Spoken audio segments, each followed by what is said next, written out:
Hello everyone, welcome back to the channel, and you've obviously discovered, because you're smart, you have subscribed. And you have realized this is going to be a very, very long video. Not because I'm making anything of it, but I decided to listen to a few spaces a few weeks ago. One on a patriotic space with Craig Houston. You don't know him as the SDP candidate for Glasgow. And vote for him if you're in Glasgow. He's a good guy, and I support him all the way. But apart from that, we're talking about what was actually being discussed in spaces that happened a few weeks ago on Patriotic Space. Now, Scotland's got a very vast wildlife, and it's between its fisheries, its nature reserves, its wildlife reserves, and highlands and islands, and so on. It's sea life, and everything is very interesting. But it has been exploited. It has been exploited by people who want to take advantage of the natural reserves that are there and not giving it to the local people themselves. And what this has been described by AC Spartan. Now, AC Spartan, if you are not very aware of this man, this is a paedophile hunter. He is probably one of the most effective paedophile hunters, especially in Scotland and various parts of the UK, where he goes around hunting down paedophiles and making sure they're in damn jail. Good for him. And you should be supporting him. So I've left his Twitter handle right there to the updated standard where I found it, and you should follow him. But something I did not realize was he was actually really good with his nature, because there was things I did not realize Scotland was getting exploited by. It's getting exploited on its landmass by Dubai millionaires and Norwegian billionaires buying up land, but everyone moans about the English people coming up here buying homes on the coastal line. There's billionaires to think about, and the fishing industry that has been squandered by outside forces and the government. Not the British government, the Scottish government, who have sold out the land that should be for the Scottish people to outside traders to give them more money. And exploiting Scotland's wealth for others is not a good thing in my book. I do not like it. I do not like the idea of it. And SA Spartan has gone very good into detail. So if you have a cup of coffee, whiskey, please sit down and listen to the next 40 odd minutes, because this is worth listening to, because I listened to it, and we should all be paying a lot more attention to Scotland's nature, especially if you care about nature, wildlife, and the people who run it. Thank you. It's not came from the book. Something like 100 barrels of oil a day for, like, I don't know, it was ridiculous. It was like for the last 80 or 90 years, it just kept pumping. And he gave us a speech, and he said, they all think it's going to run out, but we know it will never run out. Now, I've always thought the oil is the Earth's natural coolant, and with a huge rise in the past few decades of it being extracted out of the Earth, now we have a global phenomenon of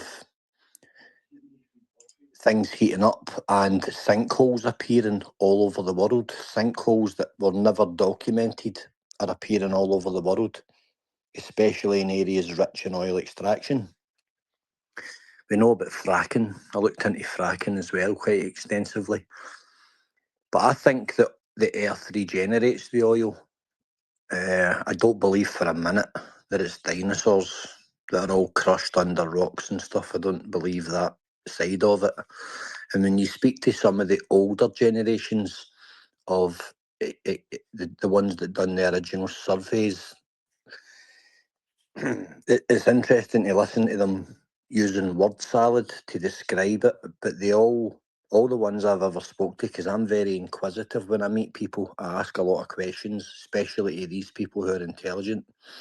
They all say it will never run out. I don't think it'll ever run out. I don't think there's any shortage of oil, and I don't think there ever will be. I don't think we could possibly use enough oil to ever put a dent in it. I think there's a lot of rubbish written about it.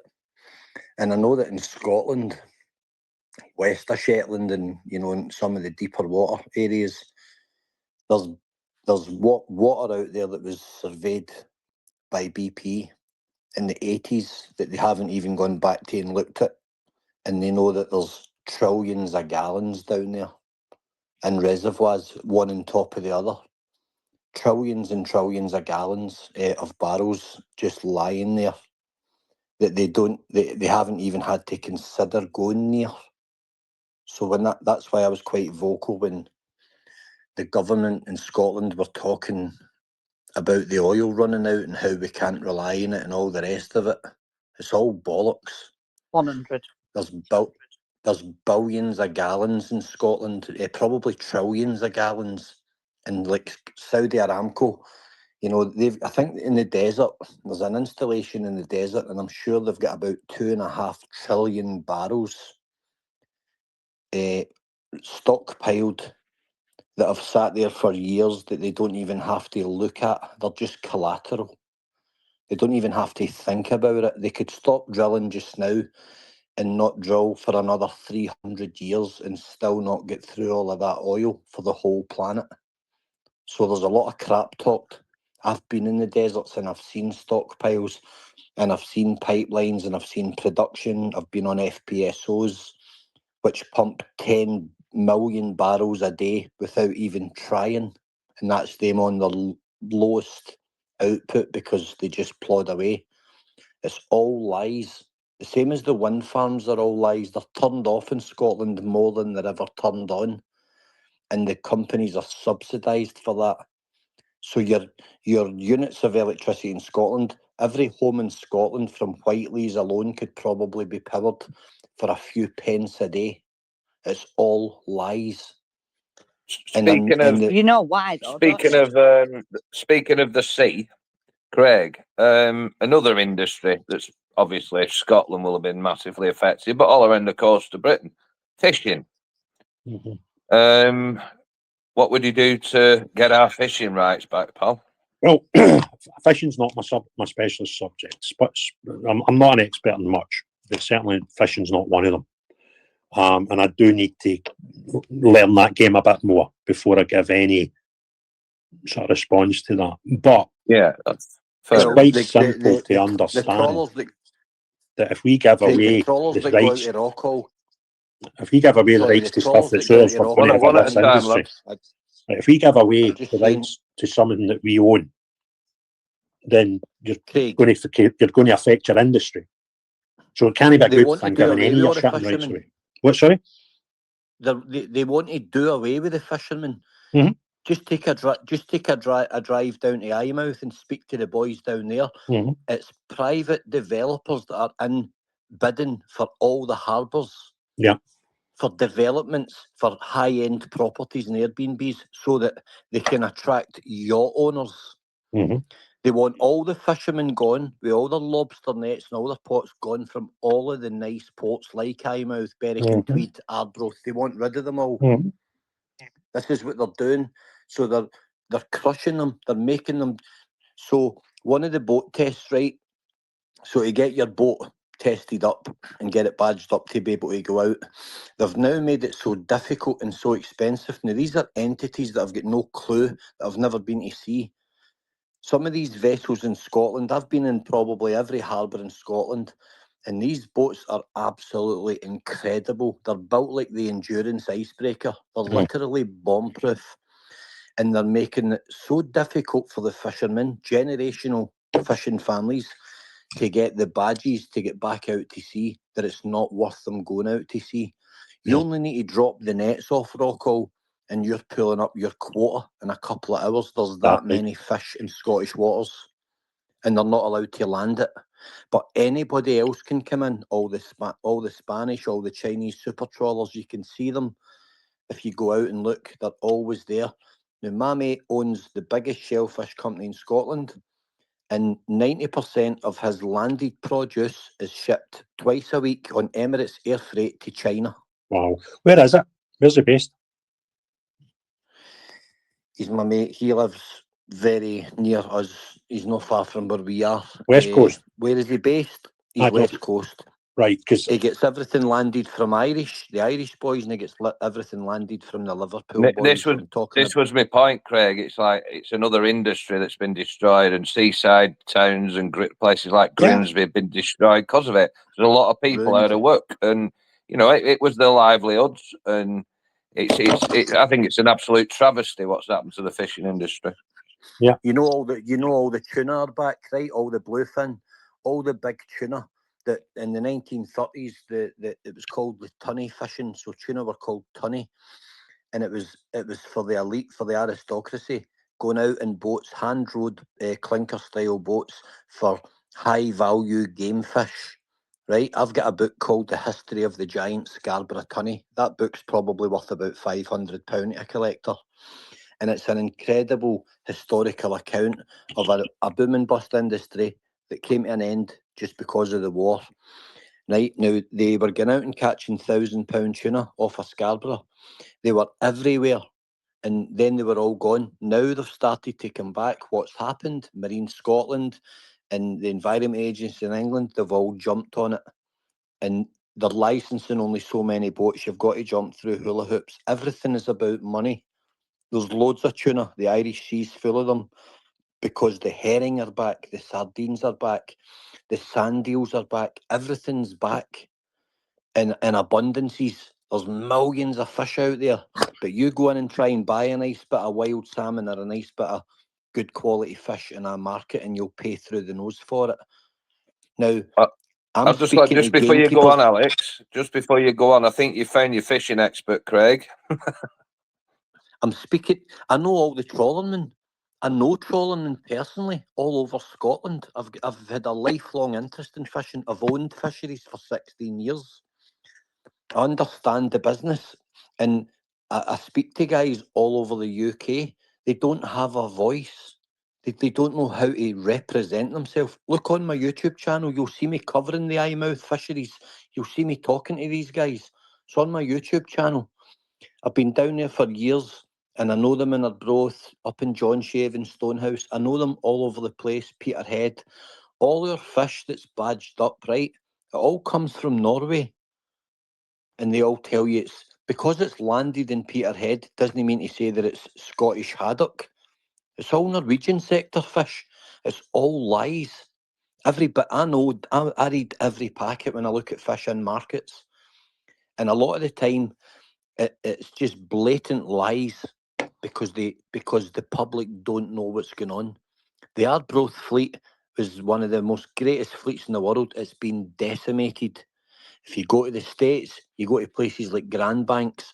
It was the best fishing grounds in the world. There's no boats out there. There's no one out there anymore. There's no one doing it. All the big crabbing boats are all owned by foreign corporations. All the big langoustine boats, it's all the Spanish that's coming in and doing it. I know because I've been in that industry for razor clams. Marine Scotland jumped on all the boys. My mates own that industry. Down in Luce Bay, Dumfries, down the Clyde estuary, they're all over them just now trying to hammer them because they don't want them doing it. They're shipping everything out of China because there's no market in Scotland. You can't sell it. It's scandalous what's going on. Same with the venison. I could bring 4 or 5 gamekeepers for the most prestigious estates in Scotland into this conversation. Maybe they wouldn't come on, they're quite private, but they would certainly speak to Craig and tell you how corrupt that it is. That it's easier to shoot, it's cheaper to shoot a deer, right? A hind, a red deer, leave it on the hill to rot and let the eagles eat it. But this is my worthless. point, AC Spartan, and that's why I brought the fishing up with Craig. It's industry. And to me, when I think of Scotland, I do think of oil.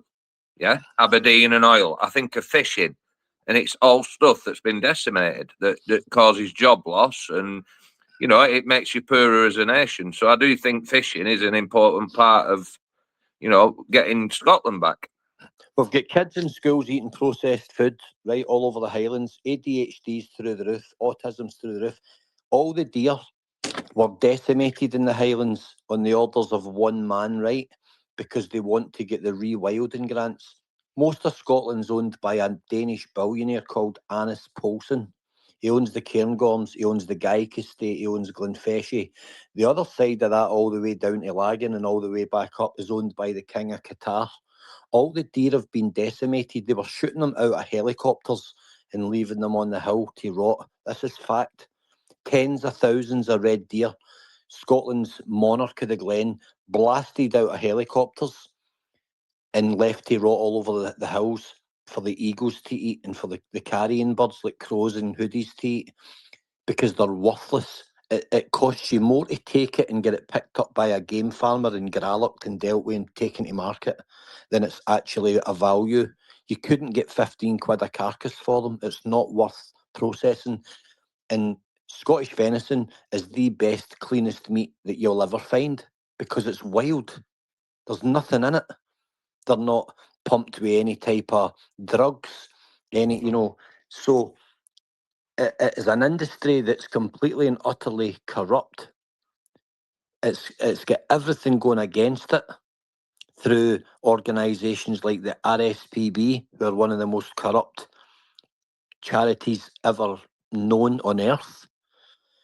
And they're crushing the upland moor management and all the deer estates and all the shooting estates, grouse moors. They're crushing them with advocates like Chris Packham, who's one of the biggest wankers on the planet. He should be on Wanker Finder every week. So I'm sorry for deviating a wee bit, but really it's the same thing, because all these kids in all these schools could be eating venison. They could be eating the best of meat. They could be eating fish out the sea, shellfish. So much, all the fishermen, their quotas are on their arse, but the Spaniards can come right in under their noses. I've been out in boats 50 feet away having dialogue with the Spanish boats, right? And they are ripping tons and tons off the seabed. But Marine Scotland wanted to lock us down for arcing welders and electrofishing the seabed and leaving no trace and lifting razor clams out the seabed, which they say is illegal. We're now 5 years into the trials to see how it works, but in order to be part of the trials, you've got to pay a fortune. It's only about taking money off you. That's all it's about. Well, I brought fishing up, and I've just learned a lot more than I fucking knew about it. Craig, do you want to come back to all that? Alex is now the official Craig Houston spokesman for fisheries. Down the half, fast. Unbelievable. And it just shows, though, Craig, doesn't it, that everybody has the specialist subject or the knowledge, and through having through that chat, we would never have known Alex knew so much about that industry and what's going on. Well, do you know what's funny though? I would never be able to tell you, right, that I owned trout fisheries, one of the best fisheries in the whole of Scotland, which is Harelaw, and I owned Harelaw for 16 years. I took it from bankruptcy to the top 3 in Scotland and probably one of the top 10 fisheries in the UK. And all our trout were reared in Holland, shipped across into farms and brought up, right? It's all, there's so many potential industries in Scotland, so many incredible industries that the government will not allow to flourish. I've spent my life in the countryside. I know the countryside better than I know anything. That was my entire life. And I don't want to mention migratory salmon and sea trout, because the Atlantic salmon is one of the most incredible creatures on this earth. And the Tweed catchment, the Dee system, the Spey system, the Nith, the Teviot, the Cree, the Bladnoch, all the great salmon rivers, the Tyne, they've all been destroyed. Even the Clyde. Yes, salmon are back in rivers that they were absent through the Industrial Revolution, but they're nowhere near in number because of merganser, the mergansers, the cormorants destroying the path and the upstreams 50, 60 miles from the sea, because national Scottish National Heritage, SNH, and the Environment Agency in England and DEFRA will not allow the inland fisheries managers to control pescivore birds like cormorants and mergansers and goosanders, which destroy river systems. They won't issue the ticket to cull and shoot them and control them. And if you look at Chew Valley, one of the probably the finest trout fishery in the whole of Britain, it's got flocks of 800 and 900 cormorants on it every day, destroying the silverfish. Just swimming around, eating 8 times their body weight in a day. They can eat a 2-pound rainbow trout and they can consume it and shit it out in a rock 30 minutes later, and then they go and do it again. And I filmed them for years and I sent it to DEFRA and the SNH, and they were not interested. I managed fisheries 7 days a week for 16 years. That's what I was doing. While I was doing everything else, I managed them. I had people in them working for me. I would manage them while I was offshore. I had all the Scottish clubs involved. I've spoke to people all over Britain about this, and they want to destroy every single aspect of it, and they make it so difficult that you cannot get a licence to earn a living because they've licensed every single aspect of it. So they've taken people's welfares away. They've taken people's livelihoods away. This is what they do, and they do it in a way that you've got no one to talk to. You've got no help. All you do is you hit brick walls. So I disengaged with them. I disengaged with SEPA. SEPA tried to take me to court. I went to court against SEPA and they never turned up because they knew I had them over a rock, over a barrel. Because SEPA's self-funded and they're a bunch of corrupt, devious bastards. And they didn't realise that by walking onto my fishery and dictating to me how I was going to run my fishery, that they were going to meet somebody like me, who when you put me in a corner, I become an absolute lunatic. And I dug and I educated myself and I found out how to beat them. And that was with the CAR system, which is Controlled Activities Regulations on embanked reservoirs in Scotland. So Scotland's got hundreds of reservoirs that were majority owned and run by Scottish Water. So they decided to license the valve towers on reservoirs at 2 and 3 and 10 grand a year. Right? So for a dam wall that was built, say, in 1860, they wanted you to give them like thousands of pounds a year. Now, I had 3 reservoirs, so my bill would have been like 15 grand. And I said, for what? And they went, also an engineer can inspect it. And I went, nah, it's used that's behind it. What do I get for that? Oh, well, you get your certificate for the year. I said, the dam walls are perfect. They were built by men that were intelligent. So I fought them. And then I had because I won, I had every fishery manager in Scotland phoning me up, looking for me to help them. So I took SEPA to task. And they were basically just coming and slapping fees on us and want to take the profit from all my work, from my fisheries that I built with my own hands. They wanted all the profit for my hard work. And they had the backing of the government. And I found an engineer to do these checks for 300 quid. But they said, oh, we can't accept his findings because he's not on our registration of, notable engineers that we use. But our guys, 3 grand for a day per reservoir, 5 grand for a day. And every 5 years you needed your major inspections. It was just pure fraud. And it's all fraud, all of it. That's why they're going to families that have got their entire 3 generations of life savings tied up in a fishing boat. They're now lying in harbours for years because they can't afford to put them back to sea. These boats are literally unsinkable. And I don't say that lightly because I've had friends died fishing. But they can't afford to get all the safety checks done because they're deliberately making it that difficult. Why? This is why. Because see the fish that they land, the real fish, the clean, fresh fish that's landed at 4 o'clock in the morning, and you seeing the fishmongers, they don't want that. The supermarkets are involved in this. The Sainsbury's, the Tesco's, the Morrisons, they're buying their fish, the foreign fish at peanuts, shipping it to the UK and selling it. And they won't buy it from the British fleets, right? Because it would not be profitable enough. So they're buying all the foreign crap from the Spanish trawlers, right? that's been round the block and back again, lying in ice holds for weeks and weeks and weeks. And it's the supermarkets that's destroying the fishery injuries, the fishing industries. And I don't have enough time left in my life to go and expose all the things that I want, but I've been round the block and I've spoke to guys all over the UK, and it's all, their heads are down. They're bloody ending their own life like farmers. They're killing themselves because they can't, because their entire life was spent on a fishing boat, and now they're sat in the house on the dole because the only thing they know how to do is fish. It's absolutely disgusting. And all it's done. I think, I mean, I'm fucking blown away by what I've just heard, and I brought the subject up, but it's a snapshot of what Britain is about. The people who run us in the establishment, they're against you in every way. They put obstacles up in every way, and that's why industry is dying.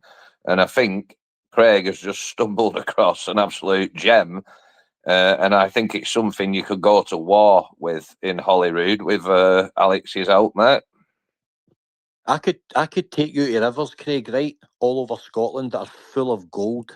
I could take you panning for a day. We'll get 2 or 3 ounces of gold in a day, panning rivers, right? You're not allowed to pan for gold. You're not allowed to take it. Do you know that Right. one of the foreign companies that operate up in Tyndrum are a company that aren't even based in the UK, and all the money's taken out of the UK, but it's Scottish gold. It's all lies, and that's And why are they you allowed ask to me make? They're why allowed to take it out. they're allowed to take it out. They mine it, and gold is mined in Tyndrum. I could show you where, and it's all Did that start done around under about the the cover of 90s? darkness. Sorry? Did that start about the 90s? Yep. Kind of remember But that. if I walk onto the site, the security phone the police on me. I've been panning all over Scotland. I've took gold out of about 2 dozen rivers. But you're not allowed to. And I'll tell you another thing. This is across the board. As I say, you go out now in the Sorry, Alex, Cairngorms, who owns the rights then? it's a dark entity. I'll have a conversation with Yaffa here because it's another tangent. I'd love to do a half-hour But podcast it on that. drives me Right, not me and you sitting in a room, me and you standing by the river. It That's drives the me one up nuts, in mate. Tyndrum, Alex. Sorry? Are you talking about that place up in Tyndrum? Yep. Is it no an American company that owns that? It is. It is. I know a boy that works for them. Aye. And it's so, and they get searched going in and out, and they get searched going on the way home to make sure they're not taking it, and they pay them peanuts. It's a pittance. Aye, that's right. You wouldn't believe what goes on in the hills. Annis Paulson owns the Cairngorms and leases them to the RSPB for £1 a year.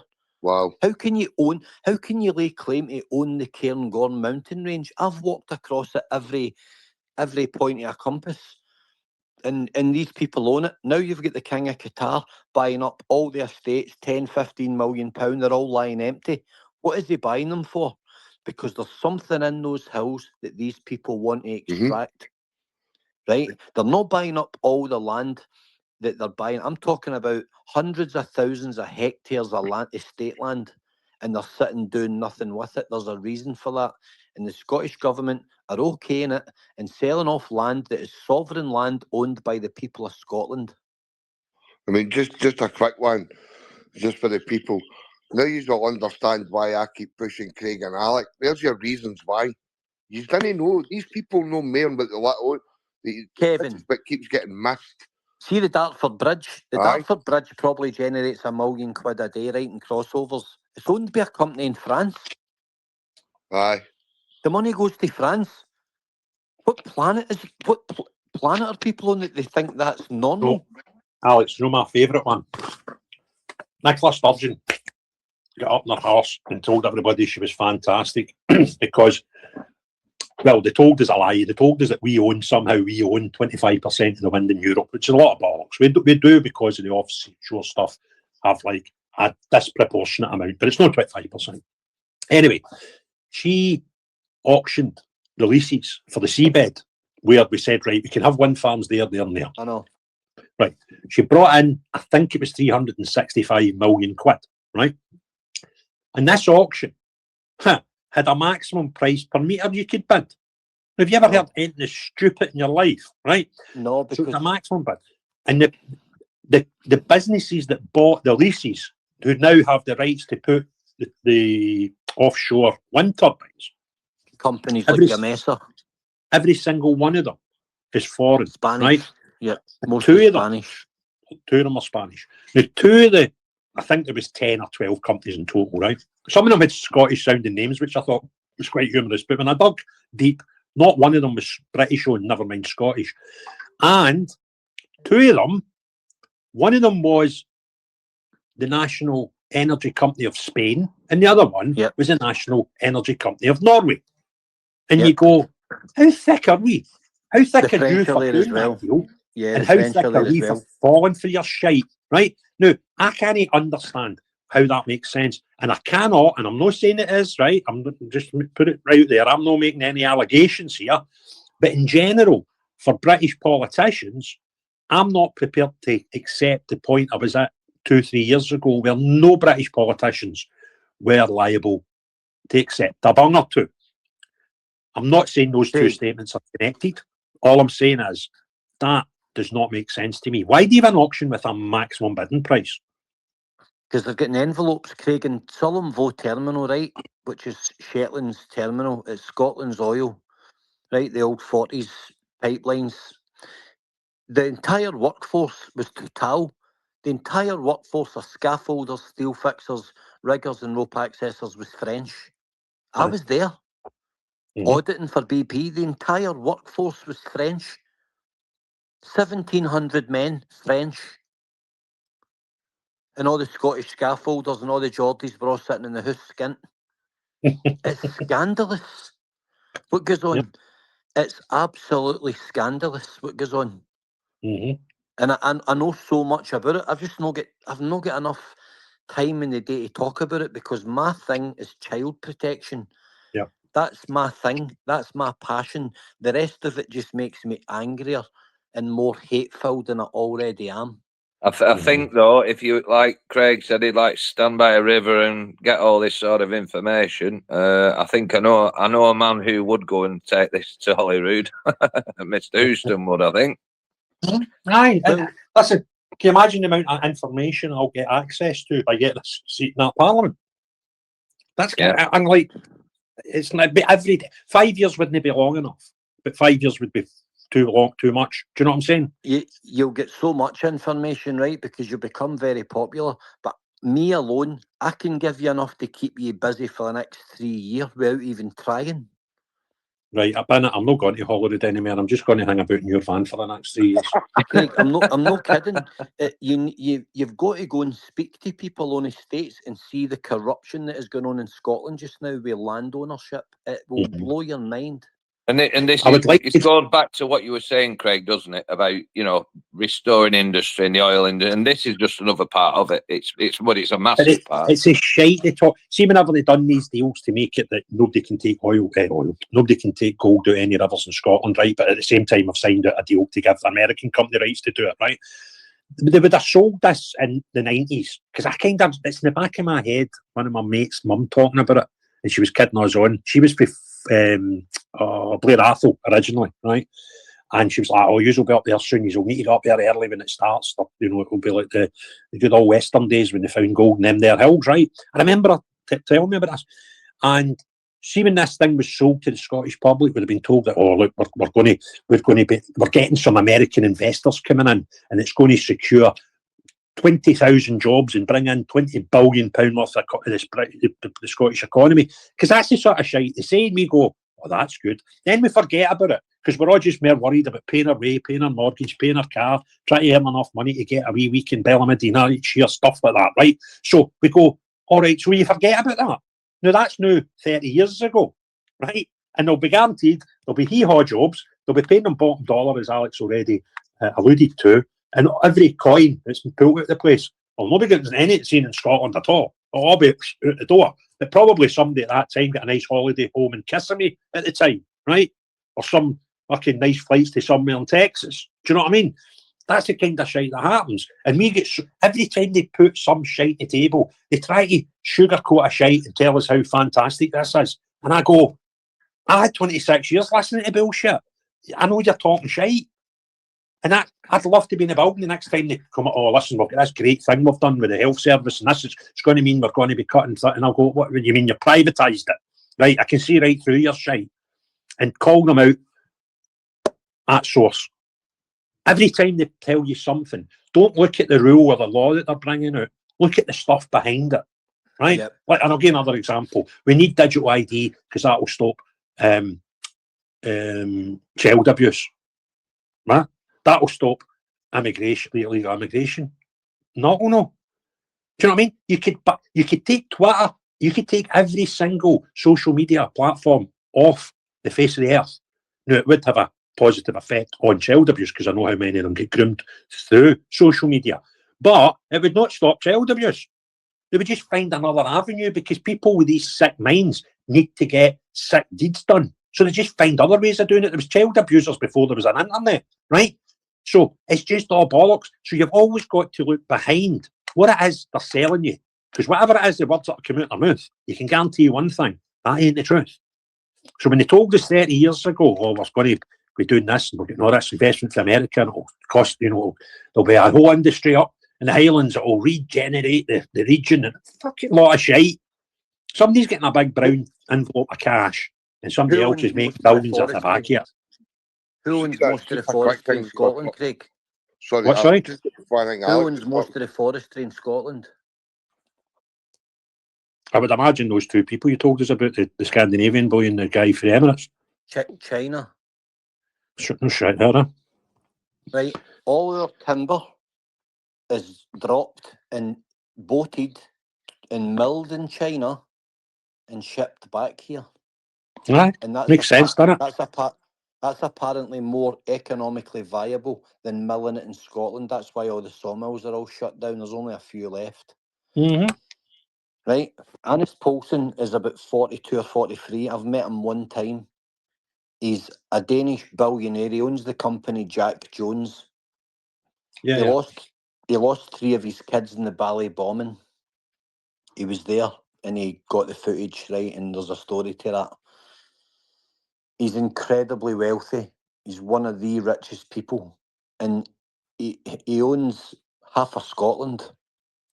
Now, the King of Qatar is apparently the richest man in the world, right? He's apparently unofficially the richest man in the world, if not as rich as Elon and Bill Gates. He's up there. He's worth hundreds of billions of pounds. Now, I'll tell you off of here about my dealings with him.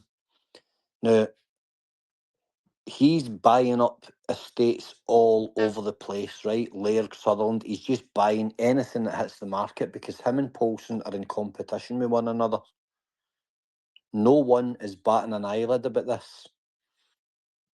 But when you go to the centre of corruption in Scotland, where all the bases are, where they do all the corrupt grants and all the money changes hands, it's around the Speyside area. I won't name it on here, but it's in the Speyside area.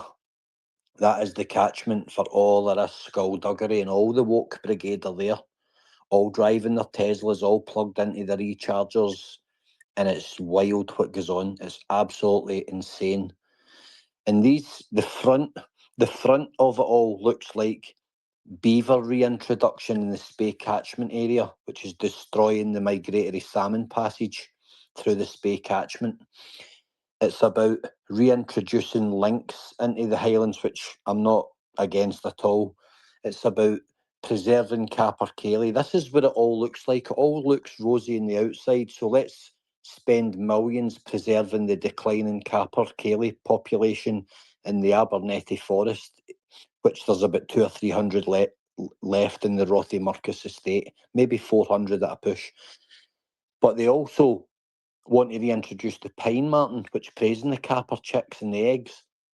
But they don't tell anybody that they're also controlling the pine martens, right, in secret, and controlling the stoats and controlling the grey squirrels. Right, it's all lies. It's all smoke and mirrors. They get millions for one thing while killing another thing, and then they get millions to preserve the thing they're killing.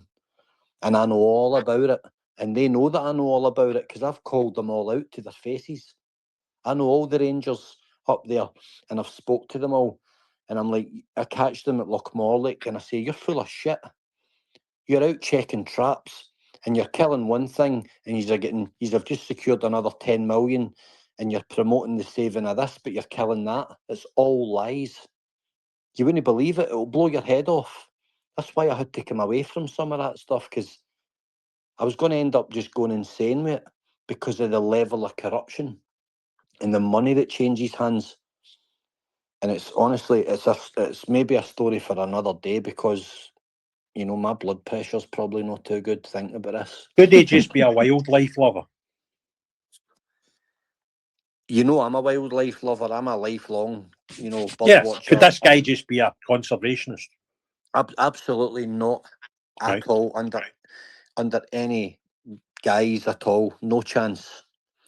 You don't come into Scotland and obliterate, and I mean obliterate, the red deer population on an incredible estate like the Feshy estate or the Guyke estate to replant Scottish trees that were abundant there 500 and 600 years ago. Yes, Scotland's landscape's changing. It's nice to see Douglas firback and, you know, other native trees. Of course it is. But Loch Maree was the greatest sea trout inland fishery in the world until they put salmon cages in it and they destroyed it within 3 or 4 short years because of the Argillus lice on the salmon. Mm-hmm. And they cleared Loch Maree. It's, to me, the most beautiful area of Scotland, west of Ross Torrid and Strathpeffer. They destroyed it for the war because they needed all the timber for the ammunition boxes, so they felled thousands and thousands of square miles of original Scottish woodland, which is now gone. You can still see the stumps. They're almost petrified if you go and look. People lived there. There was a community in Loch Maree, but it's all gone now because the war's over. Now they want to rewild it, so they have to kill the deer. So they don't tell the public this. Scottish National Heritage are up to their necks in corruption and dark practices. And only if you're out there will you know it. You want to see what goes on. Same with the hydro dams. They've destroyed all the migratory fish passes, you know, with the hydro dams. But the hydro dams are all owned by foreign companies. Scottish Water are just the manager. They're just the custodians. It's all foreign power companies that get the electricity. It's all lies, and they sell it back to us at 40 times its value, what it should be. We're the mugs that pay our bills every month for electricity. It's honestly, it's there's no enough of us, Craig. You'll never get through all this in your career. You don't have long enough. You'll never get through all of the stuff that I could show you just in the Northwest Highlands. I could show you stuff that would keep you busy for 5 years, just in the Northwest Highlands. That's how bad it is. Can I just quickly say something? No. It's quite funny. Right? You have been talking about this for about half an hour, and it's amazing, right? About Aberdeen, you've just piped up about there, Alec, and yet people still blame Westminster. That all gets blamed on Westminster. Do you know what I mean? And it's our own government that's selling off our own country. The terms of use have no try to put something in as well that if farmers then owned a certain amount of land and they would pay an extra tax on it, so they would price the farmers out, so they would have to sell the land back to them so they could build houses on it. Or am I wrong in remembering that? I think the point is, Kev, that the country's getting assets stripped and the politicians are getting rich off it through striking the deals with the foreign entities. That's the fucking bottom line, isn't it? Do you know what you I'll need to tell do? you something. Right? You need to find out how much every single politician's earned through their life and look at their net worth. And if one figure is more than the other, million. What, pal? The average, like the likes of your Farages and your Rayners, they're all worth 5, 6, 7 million. That's just what we know about.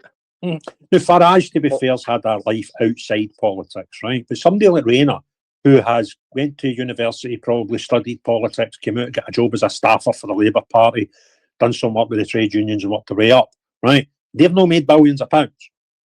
Now, if you've not made billions of pounds, how can you be worth millions of pounds? How can you acquire a net worth that totally and vastly outstrips your income? Within a few short years of leaving office, Tony Blair's property portfolio was worth over £40 million within a few short years. Mm-hmm. I know for a fact he's got an £11 million property in Chelsea Mm-hmm. that he's had for over 20 years. I know that for a fact. It's probably worth 30 or 40 million alone now. That's what it was worth 20 years ago. Yeah. So there's your answer. 20, 30 years ago, for the Euro grants, right, they were giving farmers in Scotland payments to leave crops in the ground and let finches, migratory winter finches, overwinter on the ground, particularly peas, and in England. So they were saying to the farmers, just leave all your stuff in the ground, don't harvest it, potatoes, turnips, kale, and let the finches and the winter birds overwinter on it, and we'll give you a grant. This is the supermarkets. Mm-hmm.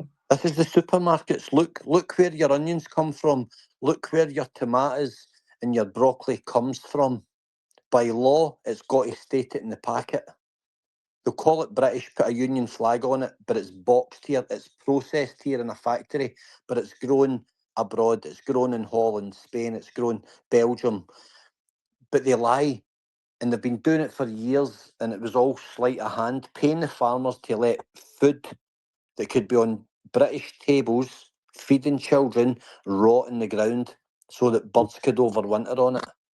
Mm-hmm. This has been going on for decades. This started decades ago. It's not anything new. Everybody thinks corruption's all just starting with lockdown and COVID and all the bullshit. This has been going on for decades, and all they're doing now is because of the dawn of the internet and free information and platforms like the one we're on now, they now know that it's became a kind of double-edged sword. So it's kind of biting in the bum because of truth speakers and because of people that have got the balls to go and do citizen journalism and dig and put it out there on their own platforms. It's kind of biting them in the bum, and they don't like it because they always thought that they would be able to control the narrative. They can't control the narrative any longer. People like me, and I only speak for me, are never going to be quiet. I don't care about threats. I don't care about, being silenced. Everybody talks as if somebody's going to come up and shoot you in the head in the street. Do you know what? Ultimately, live for something, or whatever. Die for nothing. Die for something. Make your choice. Be on whatever side of history you want to be on. I know where I'll be, but Craig, there's so much stuff. What I that would I've say to found that, over the Alex, years. is I just want to be able to look in the mirror towards the end and say, at least I give it a go. Exactly, that's all we're trying to do. And my life's passion has been wildlife and the fisheries game and the kind of natural countryside. That's my thing. That's where I'm at my most peaceful. When I see the like Severn and Trent and Bristol Water, when I see these company CEOs getting millions of pounds a year in bonuses and pumping billions of tons of raw sewage into chalk streams in England, it sickens me. We've got the greatest chalk streams in the world, the Test, the Itchen, and they're destroying them with abstraction and pollution. And all they do is they say, we'll just keep paying the fines, because they actually set the tariffs for the fines. So it's more profitable to pay the fines and just keep pumping the pollution in instead of putting in the infrastructure to manage the rising population. Yeah. Well, we're getting there slowly, mate. We know Craig's not going to. We know Craig's not going to. Anyway, I'm going to go. We know Craig's not going to. Sorry, pal. Go on. I'm going to go because it hurts my soul, man. It really hurts. No worries, mate. It's fascinating information, though. All right, take care. Good night. Cheers. Yeah, I'm just going to say, Alex is not going to shut up. Craig's certainly not going to shut up. Truth took a vow of loudness out. Research and Destroy, Gauchi reports, he's out on the streets now. People are getting active. Let's fucking do it. And the more, the merrier. Go on the Gauchi.